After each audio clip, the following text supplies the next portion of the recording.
ओम श्री साईनाथाय नमः। ओम श्री साईनाथाय नमः। ओम श्री साईनाथाय नमः। सभी साईं भक्तों को नमस्कार। साथियों, कथा प्रारंभ करते हैं। जैसा कि पिछले भाग में आपको सुनाया था कि मधुसूदन,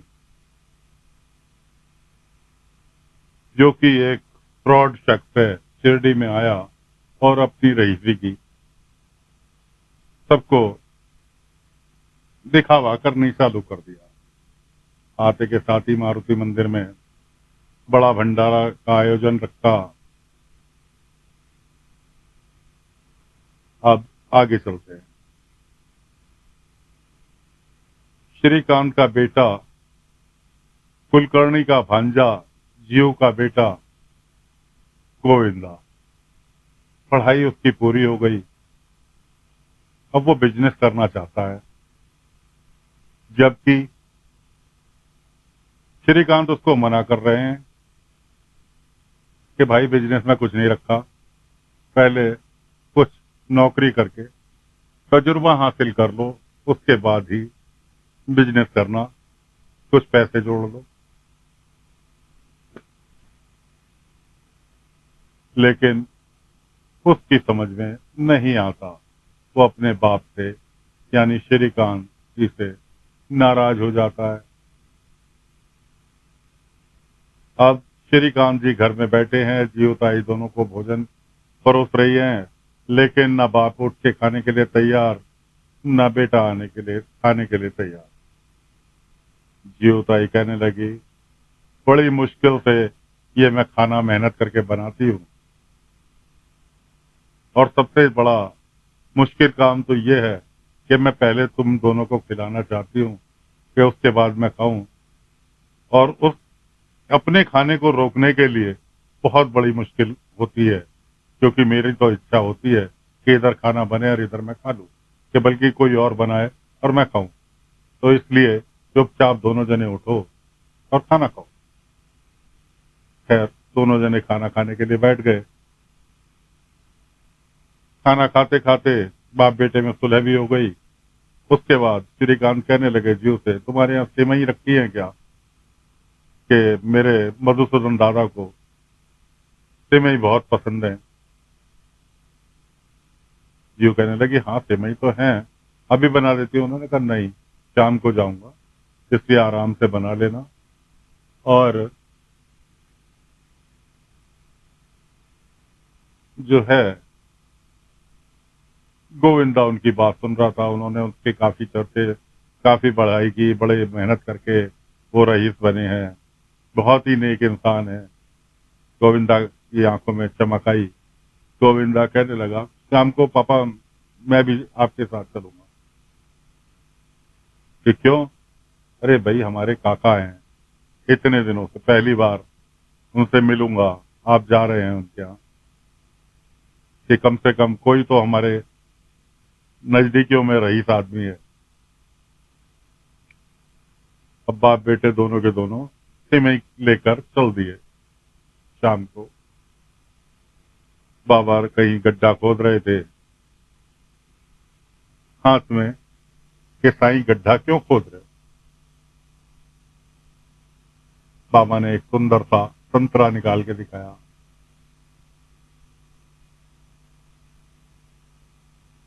कि इसे देखो, इसे गाड़ूंगा। अरे साईं, इतना सुंदर फल आप गड्ढे में क्यों गाड़ना चाहते हैं?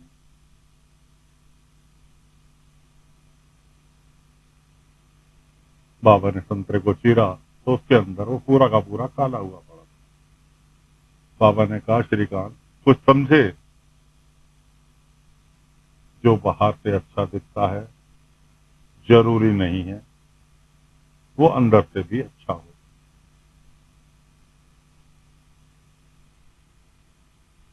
उधर शाम को बाबा के प्रवचन के लिए बैठे थे सभी लोग।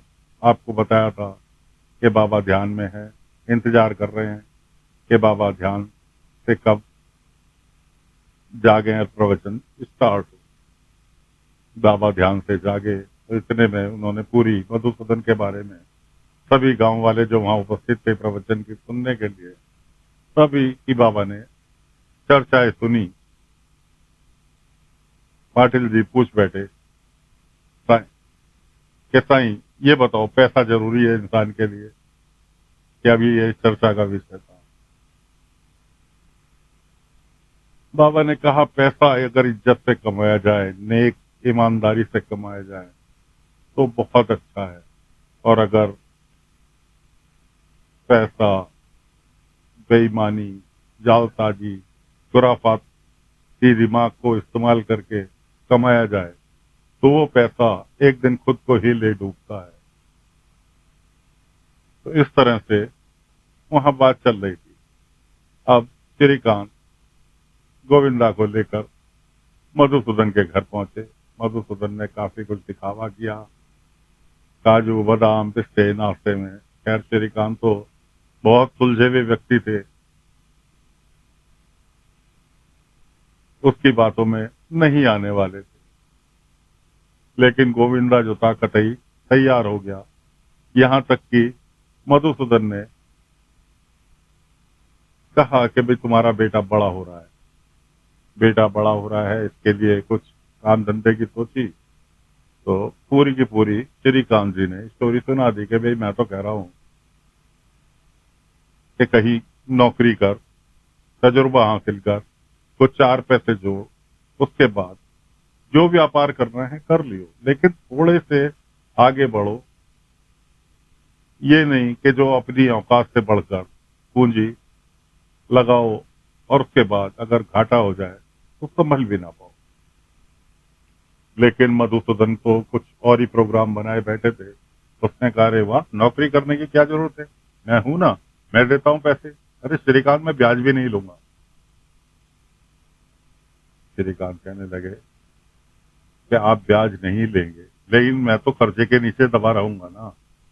आप भले ही ब्याज नहीं लेंगे, लेकिन कर्जे से किया हुआ व्यापार और हो गया उसमें घाटा तो मैं तो कर्जे से दब जाऊंगा। मैं तो इतनी भी मेरी हैसियत नहीं जो कि मैं इमीडिएट कहीं से अरेंज करके तुम्हें कर्जा चुका दूं। अरे कैसी बात कर रहे हो श्रीकांत। इस तरह से उनकी आपस में बात हो रही। अब गोविंदा जो थे बैठे हुए भुने जा रहे कि मेरा काका जो है मधुसूदन, वो मेरे व्यापार में पैसा लगाने के लिए तैयार है। और मेरे पिताजी जो हैं उसमें अरोड़ा अटका रहे हैं। यहां तक कि गोविंदा ने कहा अरे बाबा, मैं जो कर्जा लिया जाएगा वो मैं मेरे नाम से होगा। श्रीकांत ने कहा तुम्हारे नाम से हो या मेरे नाम से हो, कर्जा तो कर्जा है। खैर दोनों जने उठ खड़े हुए हाथ जोड़ के अच्छा भाव चलते हैं कि अरे तुम मारुति मंदिर की तरफ को जाओगे? हाँ, कि मैं भी चलता हूँ, मुझे मारुति मंदिर में कुछ माथा टेकना है, कुछ काम है। कोई बात नहीं, इधर ये लोग मारुति मंदिर के लिए चल दिए। उधर बाबा भिक्षा के लिए अगले दिन भिक्षा के लिए गए। पहुंचे मधुसूदन के यहाँ। अब मधुसूदन की जो पत्नी थी वो बाबा का चमत्कार देख चुकी थी, घंटा गिरते हुए बच्चे के ऊपर जो कि बाबा ने बचाया था। वो समझ चुकी थी कि साईं कोई आम व्यक्ति नहीं। और वो भिक्षा के लिए थाली में सजा के ड्राई फ्रूट, चावल, दाल, सब चीज उसकी सास ने टोका, अरे क्या पूरा घर लुटाएगी?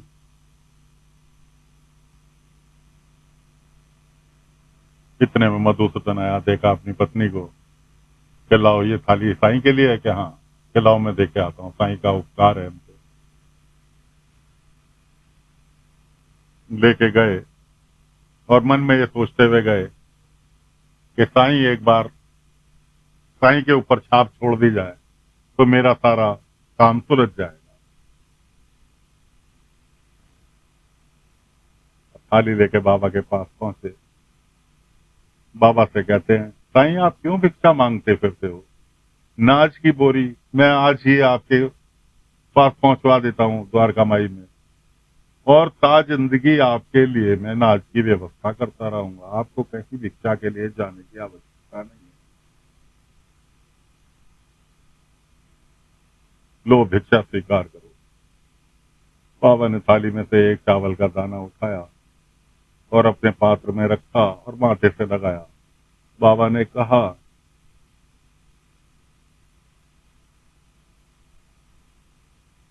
कि ये एक दाना भी मैं केवल तुम्हारी पत्नी पद्मावती की वजह से ले रहा हूं, उसकी श्रद्धा को देखते हुए ले रहा हूं, वरना मुझे किसी के भी उपकार की, नाज की जरूरत नहीं है। रोजाना भिक्षा मांगने इसलिए जाता हूं ताकि कि मैं अपने आप कद समझ सकूं, अपने आप को छोटा महसूस कर सकूं। इसलिए प्रतिदिन भिक्षा के लिए जाता हूं, वरना मुझे ना भिक्षा की जरूरत, ना अन्न की जरूरत। मैं तो ठहरा बैरागी आदमी। और इस एक दाने की बदले मैं तुम्हें एक फ्री में सलाह देना चाहता हूं, कि सलाह ये है कि जरूरत से लंबी छलांग अगर मारोगे तो मुंह के बल गिरोगे। इसलिए इस सलाह को चाहो तो अपना लेना, चाहो तो इसको भुला देना। लेकिन ये एक दाना जो आपके घर से भिक्षा के रूप में लेकर जा रहा हूं, इसके बदले में ये सलाह दी है। इस सलाह के ऊपर विचार करना। और बाबा वहां से निकल लिए। बाबा निकल ही रहे थे कि रास्ते में जीवताई मिल गई। जीवताई अपने बेटे की और पति की पूरी दास्तान सुनाई कि साईं, मैं क्या करूं, दोनों बाप बेटों के बीच में कैसे सुलह हो, एक दूसरे से दुश्मन बने हुए हैं, कोई किसी की सुनने के लिए तैयार नहीं। बेटा कहता है व्यापार करूंगा, बाप कहता है नौकरी कर ले, कोई भी किसी की सुनने के लिए तैयार नहीं। करूं तो क्या करूं। इस तरह से बातें करते हुए जा रहे थे। इतने में मधुसूदन की पत्नी पद्मावती अपने बेटे को लेकर दूध लेने के लिए जा रही थी। दूध लेने के लिए जा रही थी। रास्ते में बाबा मिले। साईं प्रणाम। जीवताई पूछ बैठी कि माफ करना, मैंने आपको पहचाना नहीं, आप पहली बार मुझे शिरडी में दिखाई दे रही हैं, क्या अभी आई हैं, हाल फिलहाल में शिरडी में? पद्मावती बोले उससे पहले बाबा ने कहा, ये तुम्हारे श्रीकांत के भाऊ मधुसूदन की पत्नी हैं, और कल ही इन्होंने शिरडी में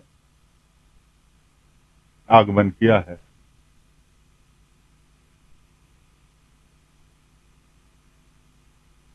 पद्मावती दूध लेकर आ रही थी।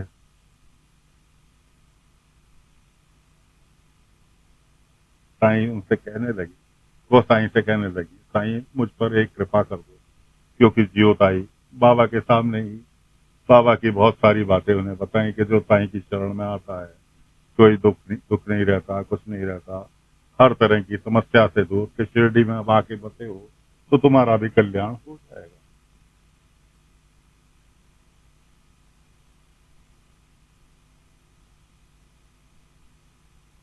अब तुम जियोताई से इतनी बात सुनने के बाद पद्मावती बाबा से कहने लगी, साईं मेरा बेटा जो ये साथ में है देख नहीं सकता, जन्म से ही इसकी आंखों की रोशनी नहीं है। पता नहीं कितने डॉक्टर, कितने वैद्य, सबसे इलाज करा लिया, मन्नत मानी, का पता नहीं कहाँ कहाँ के मंदिर गए, लेकिन कोई फर्क नहीं।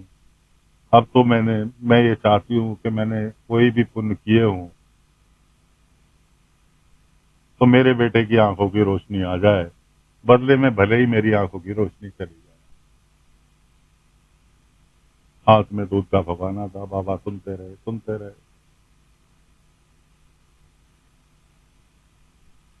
बाबा ने पद्मावती से कहा, पद्मावती तुम्हारे हाथ में ये दूध जो भगोना है इसमें दूध है? कि हाँ साईं, जरा दिखाना। दिखाया। बाबा ने झोली में से एक पुड़िया निकाली, उसमें था नमक, और वो नमक उसमें डाल के घोल दिया। घोल दिया, नमक का घुलना था, दूध कच्चा दूध था, फट गया, दूध फट गया। और बाबा ने वापस वो भगोना उनके हाथ में दे दिया कि साईं ये तो। बाबा ने कहा तुम्हारी अच्छाई जो है, जो तुम्हारे दान पुण्य है, वो है दूध, और ये नमक जो है, जो तुम्हारे चारों तरफ बुराई मंडरा रही है, ये है नमक। ये नमक वो बुराई है, दोनों आपस में मिले, देखो दूध फट गया। ना तुम्हारी अच्छाई रही और ना बुराई रही, दूध हो गया बेकार। इसलिए तुम्हारे आजू बाजू जो बुराइयां फैल रही हैं, उन पर नियंत्रण करने की कोशिश करो। बाकी राम जी भला करें। बच्चे के सिर पर हाथ रखा, उसे आशीर्वाद दिया, और बाबा अब जुदाई दोनों ने कर दी। बाबा के जाने के बाद जो उनका बेटा कहने लगा, पद्मावती का बेटा कहने लगा कि आई दूध तो खराब हो गया, अभी आप ही कह रही थी दूध फट गया, अब तो दूसरा लाना पड़ेगा। वो कहने लगी हाँ बेटा कोई बात नहीं, अभी इसको घास में डाले दे रहे हैं और दूसरा लेकर आते। जैसे ही उन्होंने ढक्कन खोला तो दूध जैसे था वैसे का वैसे ही सही सलामत था। जो फटा था वो सब वापस। अब तो उन्हें और भी ज्यादा बाबा की बातों पर विश्वास होने लगा। उन्हें पता था पद्मावती को कि उनके आसपास कौन सी बुराई चल रही है। खैर घर पहुंची, घर पे मधुसूदन थे। मधुसूदन से कहने लगी कि आप जो ये काम कर रहे हैं अब इसको बंद कर दो,